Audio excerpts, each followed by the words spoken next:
नमस्ते। आज हम भारत की जो कॉम्प्लेक्स क्रिप्टो टैक्स व्यवस्था है, उसकी 3 परतों को एक-एक करके समझने वाले हैं। देखिए, अगर आप क्रिप्टो में इन्वेस्ट या ट्रेड करते हैं, तो ये सब जानना आपके लिए बहुत बहुत ज़रूरी है। तो चलिए, बिना किसी देरी के सीधे मुद्दे पर आते हैं। तो क्या आप भी भारत में क्रिप्टो में पैसा लगा रहे हैं या फिर लगाने की सोच रहे हैं? अगर इसका जवाब हाँ है, तो एक बात बिल्कुल साफ तौर पर समझ लीजिए कि टैक्स डिपार्टमेंट की नज़र आपके हर एक ट्रांजैक्शन पर है। अब वो ज़माना नहीं रहा जब क्रिप्टो के लेन देन को छिपाया जा सकता था। अब हर चीज़ रिकॉर्ड में है और इन नियमों को ना जानना बहुत ही ज़्यादा भारी पड़ सकता है। तो आज की हमारी बातचीत कुछ इस तरह आगे बढ़ेगी। सबसे पहले हम समझेंगे कि कानून की नज़रों में क्रिप्टो की नई पहचान क्या है। फिर बात करेंगे मुनाफे पर लगने वाले 30% के भारी भरकम टैक्स की। उसके बाद हर लेन देन पर कटने वाले 1% टीडीएस की बारीकियों को समझेंगे। फिर देखेंगे सर्विस फीस पर लगने वाले 18% जीएसटी को। और आखिर में जो सबसे ज़रूरी बात है, टैक्स छिपाने की असल कीमत क्या हो सकती है। चलिए तो शुरुआत बिल्कुल नींव से करते हैं। क्रिप्टो की कानूनी पहचान क्या है? क्योंकि सारे नियम कायदे कानून यहीं से शुरू होते हैं। सरकार ने एक नया टर्म बनाया है, वर्चुअल डिजिटल एसेट, या जिसे हम शॉर्ट में वीडीए कहेंगे। अब इनकम टैक्स एक्ट के सेक्शन 247A के तहत क्रिप्टो को इसी नाम से जाना जाता है। इसका मतलब है कि कोई भी जानकारी, कोड या टोकन जो क्रिप्टोग्राफी के जरिए बना है, वो वीडीए है। आसान भाषा में कहूं तो आपका बिटकॉइन हो, इथीरियम हो, कोई एनएफटी हो या कोई दूसरा क्रिप्टो टोकन, सब कुछ अब इस वीडीए की छतरी के नीचे आता है। तो आगे जब भी हम वीडीए कहें तो समझ जाइएगा कि हम इन सभी की बात कर रहे हैं। अब आते हैं टैक्स की पहली और सबसे बड़ी परत पर। ये वो टैक्स है जो हर इन्वेस्टर के मुनाफे पर सीधा असर डालता है, और वो है 30% का प्रॉफिट टैक्स। जी हाँ, आपके बीडीए से होने वाले किसी भी प्रॉफिट पर बिना किसी लाग लपेट के सीधा सीधा 30% का फ्लैट टैक्स लगेगा। पर रुकिए, कहानी यहीं खत्म नहीं होती। इस 30% टैक्स के ऊपर आपको सरचार्ज भी देना पड़ सकता है अगर आपकी इनकम बहुत ज्यादा है, और उस पर 4% का हेल्थ और एजुकेशन सेस भी लगेगा। मतलब असल टैक्स रेट 31.2% से भी ज्यादा हो सकता है। और इससे कोई फर्क नहीं पड़ता कि आप किस इनकम स्लैब में आते हैं, ये रेट सबके लिए एक जैसा है। अब जरा इस टैक्स की असलियत समझिए, जो सेक्शन 115 BBH में बताई गई है। इसके नियम बहुत बहुत सख्त हैं। चाहे आप क्रिप्टो बेचकर मुनाफा कमाएं, या एक क्रिप्टो को दूसरे से बदलें, या फिर क्रिप्टो से कुछ खरीदें, हर सिचुएशन में मुनाफे पर टैक्स लगेगा।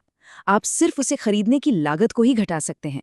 लेकिन जो सबसे चौंकाने वाली बात है वो ये है कि आप एक वीडीए के नुकसान को दूसरे वीडीए के मुनाफे से एडजस्ट नहीं कर सकते। मान लीजिए आपने बिटकॉइन में 1 लाख रुपए कमाए और उसी साल इथीरियम में 50,000 रुपए गवा दिए।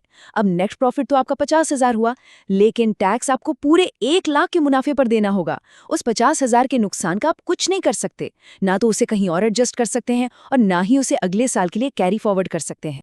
चलिए अब चलते हैं टैक्स की दूसरी लेयर पर। ये टैक्स मुनाफे के लिए नहीं है, बल्कि हर लेन देन पर नजर रखने के लिए बनाया गया है। ये है 1% का ट्रांजैक्शन टैक्स, जिसे हम टीडीएस कहते हैं। आपके हर क्रिप्टो ट्रांसफर पर 1% टैक्स डिडक्टेड एट सोर्स, यानी टीडीएस काटा जाएगा।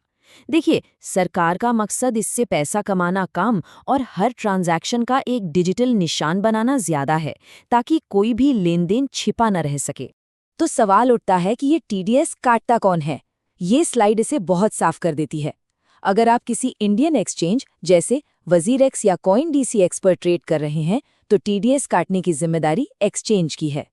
अगर आप किसी से सीधे सीधे मतलब पीयर टू पीयर ट्रेड कर रहे हैं, तो जो इंसान क्रिप्टो खरीद रहा है, उसे बेचने वाले को पेमेंट करने से पहले 1% टीडीएस काटना होगा। और अगर आप एक क्रिप्टो के बदले दूसरा क्रिप्टो ले रहे हैं, तो दोनों लोगों को एक दूसरे पर 1% टीडीएस काटना और जमा करना होता है। अच्छा, टीडीएस के बारे में कुछ और ज़रूरी बातें भी जान लीजिए। ये एक फाइनेंशियल ईयर में 10,000 रुपये से ज़्यादा के टोटल ट्रांजैक्शन पर लागू होता है।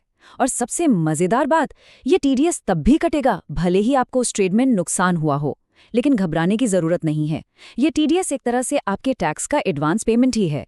जब आप साल के आखिर में अपना इनकम टैक्स रिटर्न यानी आईटीआर फाइल करेंगे, तो आप इस कटे हुए टीडीएस को अपने टोटल टैक्स में से घटा सकते हैं। इसीलिए इसका हिसाब रखना बहुत ज़रूरी है। और अब आते हैं हम टैक्स की तीसरी परत पर।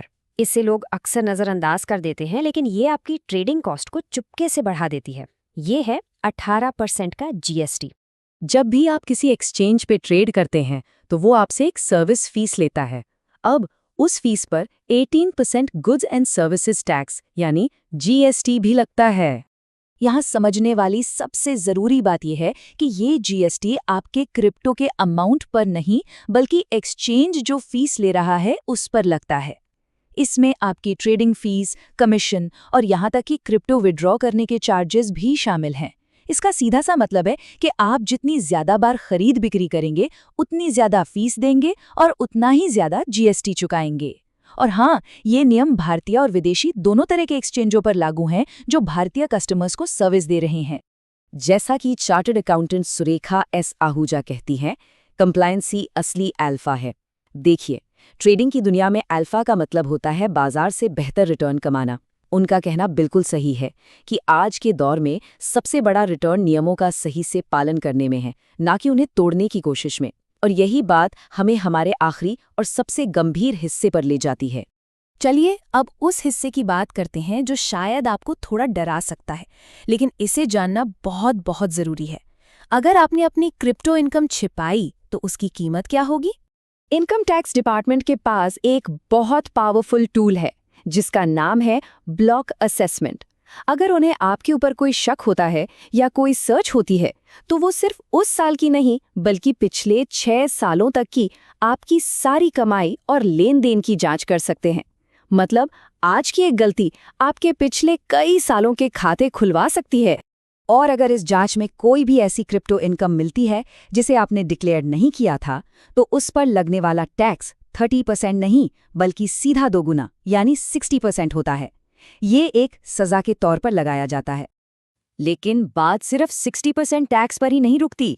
जरा एक उदाहरण से समझिए। मान लीजिए आपकी 1 लाख रुपए की छिपाई हुई इनकम पकड़ी गई। उस पर सीधा 60,000 रुपए का टैक्स लगेगा। आपको उसे खरीदने की लागत घटाने की भी इजाजत नहीं मिलेगी। इस टैक्स के ऊपर भारी जुर्माना भी लग सकता है जो टैक्स की रकम का 100% से 300% तक हो सकता है। यानी 60,000 से लेकर 1,80,000 तक का जुर्माना। और सबसे बड़ी बात, ये साबित करने का बोझ आप पर होगा कि आपने ये इनकम छिपाई नहीं है।